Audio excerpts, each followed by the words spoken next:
তো আগামী দিনে কলেজকে রিপ্রেজেন্ট করার দায়িত্ব তোমাদের দিতে হবে।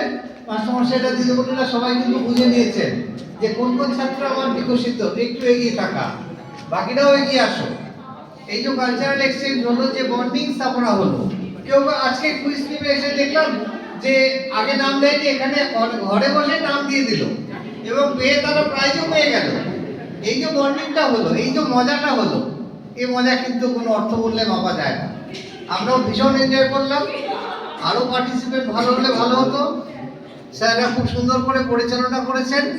যে সামাজিক বার্তাটা গেল যে একটা ইনস্টিটিউশন ফার্স্ট, ইনস্টিটিউশনকে আমাদের এগিয়ে নিয়ে যেতে হবে এবং এটার মাধ্যমে একটা, শুধু লেখাপড়া তো সবাই করে, কিন্তু তোমাদের মধ্যে যে কনফিডেন্সটা বিল্ড হলো সেটা কিন্তু তোমাকে আগামী দিনে মূল্য দেবে।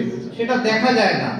যখন তুমি 4 বছর বাদে এখান থেকে পাশ করে বেরোবে তখন তোমার কাজে কর্মে প্রকাশ পাবে যে মাঝিয়া কলেজ থেকে যে জিনিসটা বেরোলো সেটা একটা কমপ্লিট মানুষ হিসেবে বেরোলো।